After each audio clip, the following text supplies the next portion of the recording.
New commandment I give you. Love one another. 13th chapter of the Gospel according to John, verses 31 through 38. We have our words that we should meditate upon today. This is right after Judas left the upper room. See, some things don't happen until some folk leave. The Bible said so. Some things don't happen until certain folk leave. Judas was a traitor. And he was gone to betray the Lord. And all this happened after he left. After Judas left. Then Jesus said, now, the Son of Man's glory is revealed. How God's glory is going to be revealed through his Son. And that's strange when you're talking about you getting ready to go to Calvary. And calling that glory. You know, going to have your hand nailed to a tree and calling that glory. Going to have your feet spiked to a tree and you're going to say, now I'm getting ready to get glorified. Spear coming for your side, and yet you're saying, I'm going to be glorified. Head going to be crowned with 72 thorns. And yet he's still saying, now the glory is coming out. My Lord, my Lord. You see, the glory has to come out of something. And this Calvary experience is what the glory is going to come out. Or you're not going to get the glory. The old folk used to say, no cross, no cross. You ain't going to get no glory if you don't carry a cross. You don't go by Calvary, you can't come out of the tomb. You got to go by Calvary first. And go through the tomb. Go through the darkness. Peter even said he went to hell while it was going on. Made a trip to hell. Deal with the prisoners in hell. He took a trip there while he was gone.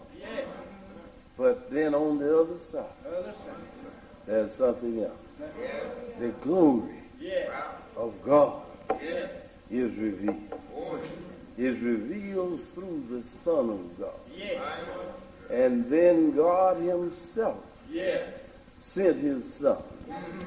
And his Son in turn sent some folk. And in his sending some folk, they developed an organization, some call it organization. It's an organism. It's a body called the church. You may not know this, but there's something in the church that's glorious.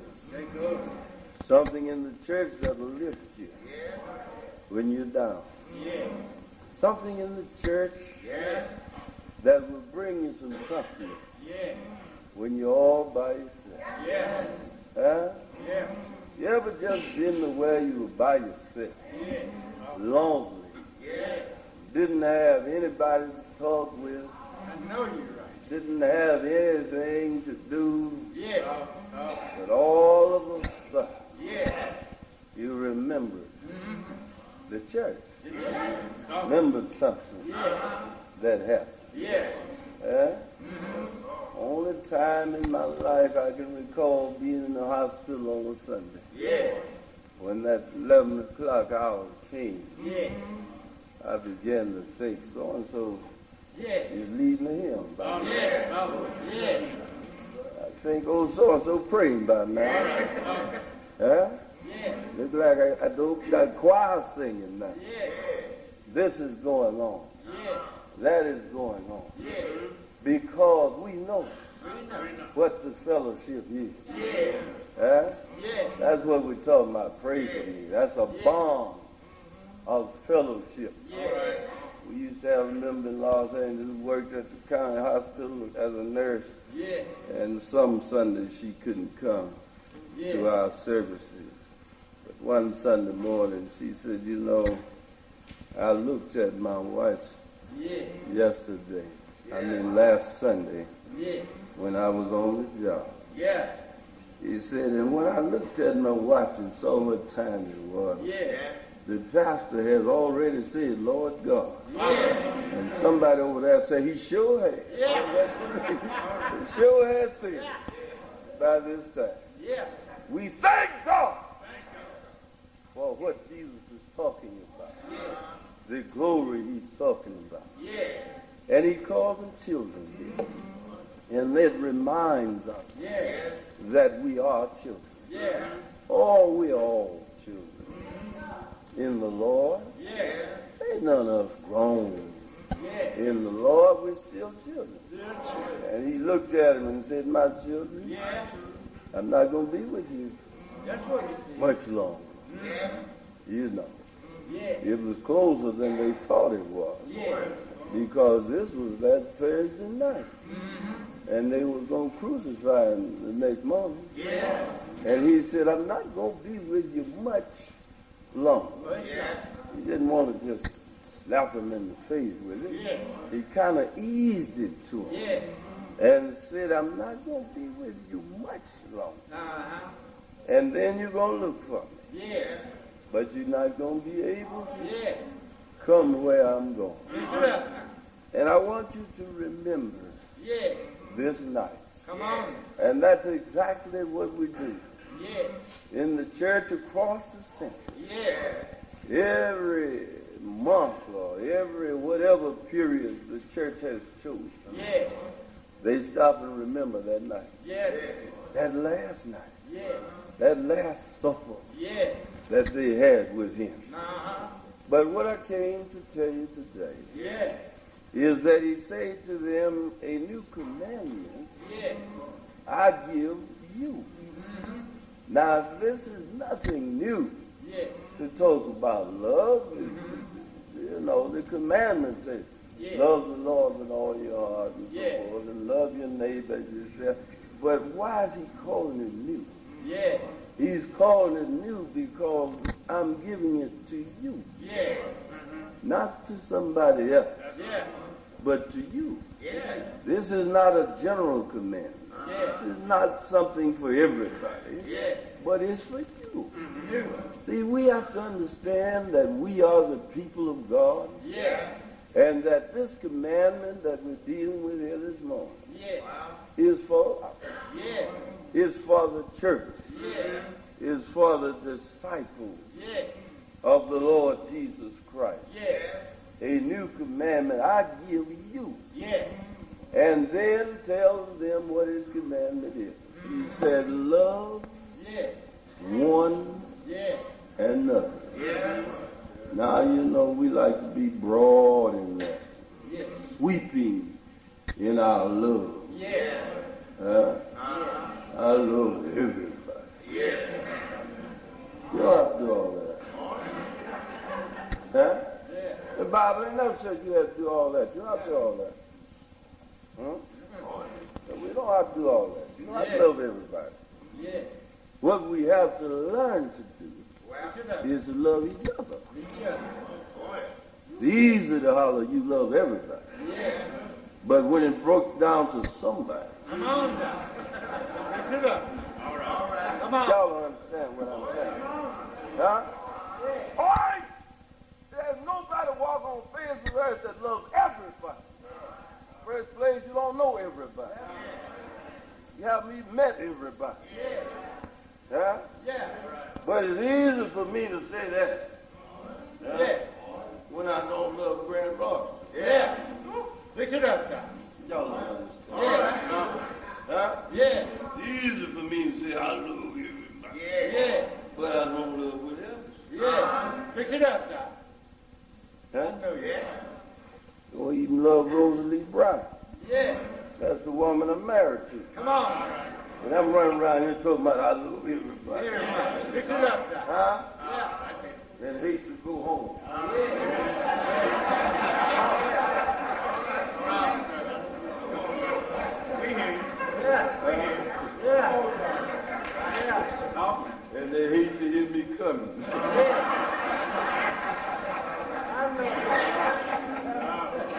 want me to come home. I know I love everybody. Yeah. Glad to see me leave.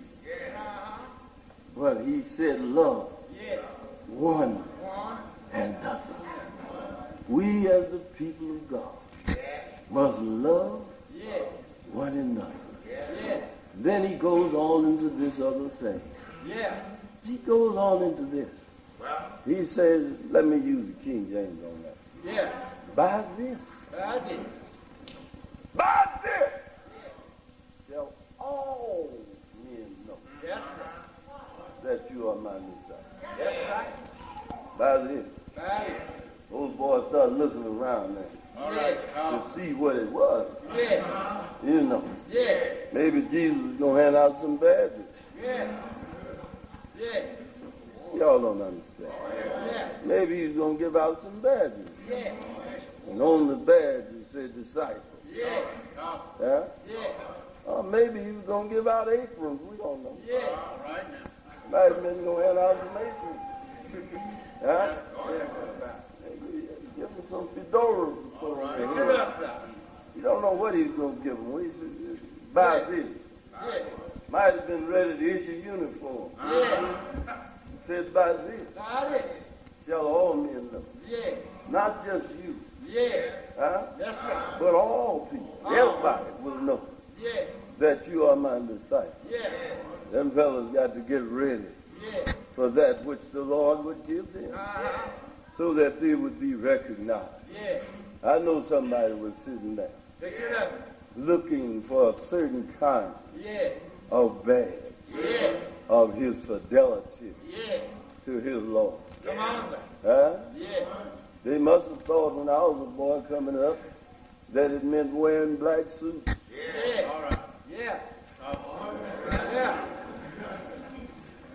When I was a young preacher, preachers wore black suits and tall crown hats. And I thought that's what a preacher was.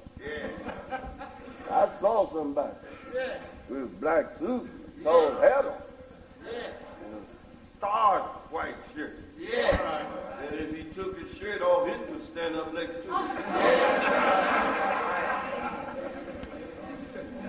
Y'all don't know. I knew that was a preacher. Didn't have to ask nobody what a preacher. Nobody even know him. They'd see, say, Reverend so-and-so. Don't even know him. Because we thought that it was by the way he dressed that he was known as the messenger of God. Oh, we knew who an amen sister was. You can look at that woman dress and tell she's amen. Amen. That's right. Y'all don't know. You look at her dress and tell she's amen sister. Good God. You need to know what their shoes look like. Because we thought that the way we were dressed was the way people would know who we were. That we were the followers of Jesus Christ. Some folk believe even today that is the way we dress.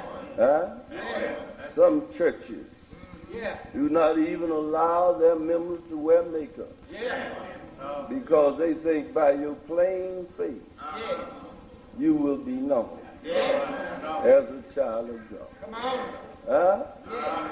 Some of them have to wear certain color stockings. Y'all don't know these churches. But some churches, you have to wear certain color stockings. Can't wear any color stocking in the church. Because we feel that it is by the color of your home that we know that you are disciples of Jesus Christ.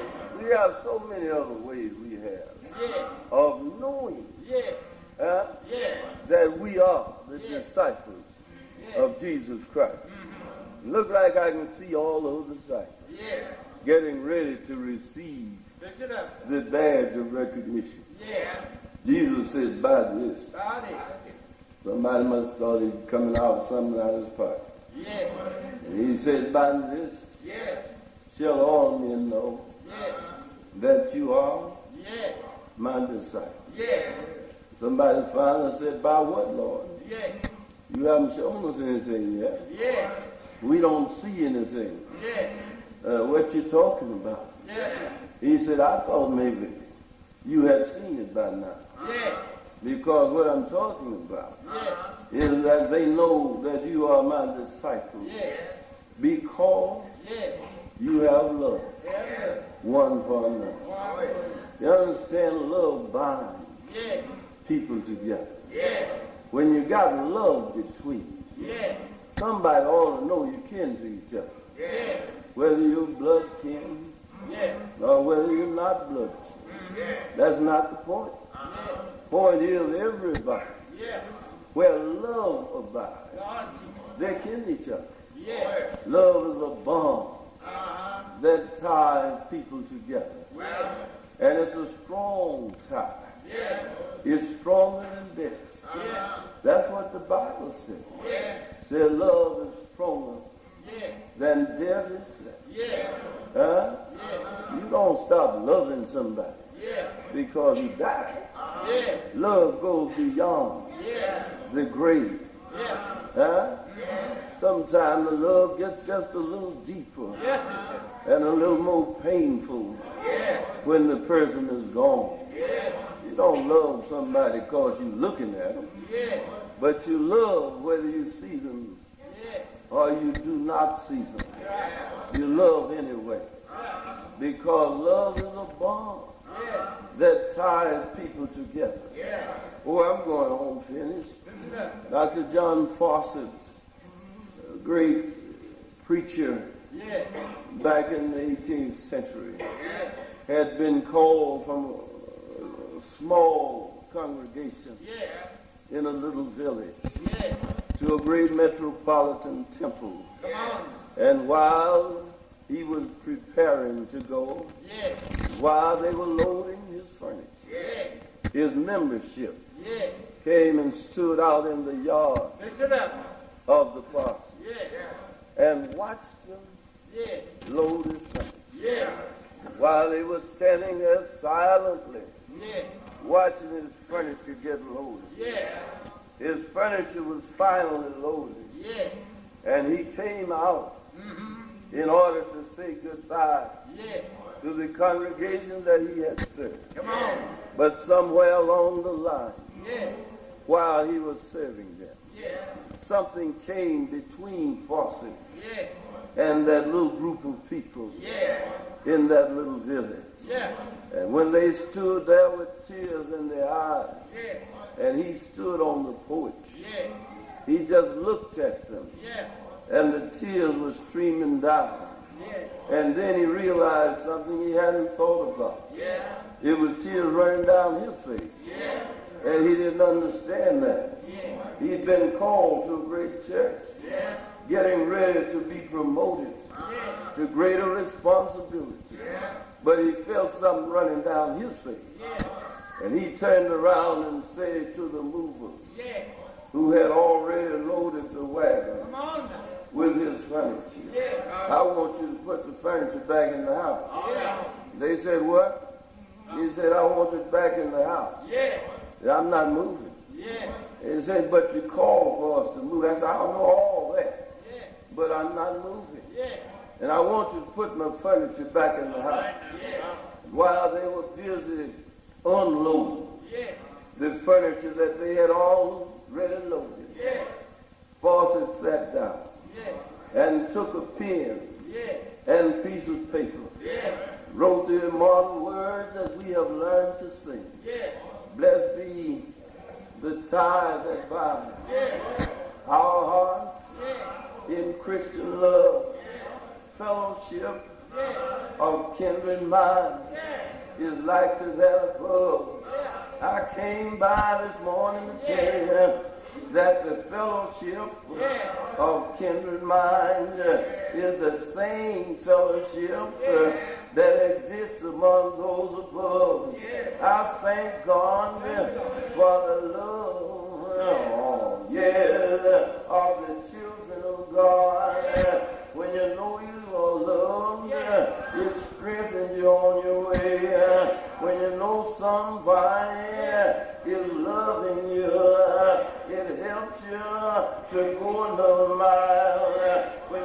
know somebody is loving you, it eases some of your pain that come into your body.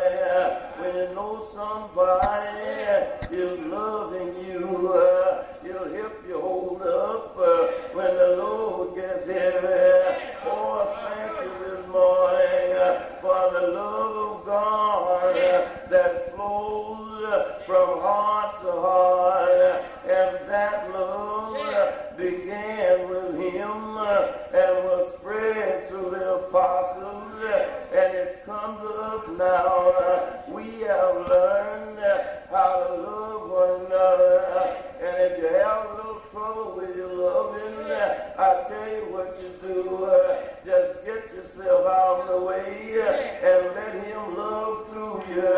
He's able. He's able. He's able.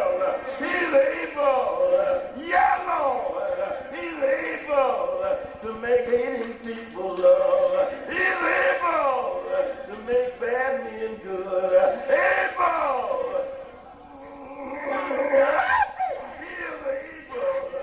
Yeah, Lord. Can't you feel his love flowing through your heart? Yeah, Lord. When you love somebody, it does something to you. Every on, yeah, every now and then. Don't you make up in your mind you're going to tell him off when you see him. But when you see him, something happens to you, and you can't say the stuff you intended to say. I've heard it, and I've known it, and I've felt it in my own life. Yes, Lord, I'm going to let them know who I am and what I'm not going to put up with. But when I'm confronted with the ones that I love, I find that I lose what some folk call courage, but I found out it's not a loss of courage, it's a gain of something. When you're unable to talk any kind of way to somebody, you have lost something, you've gained something. Love.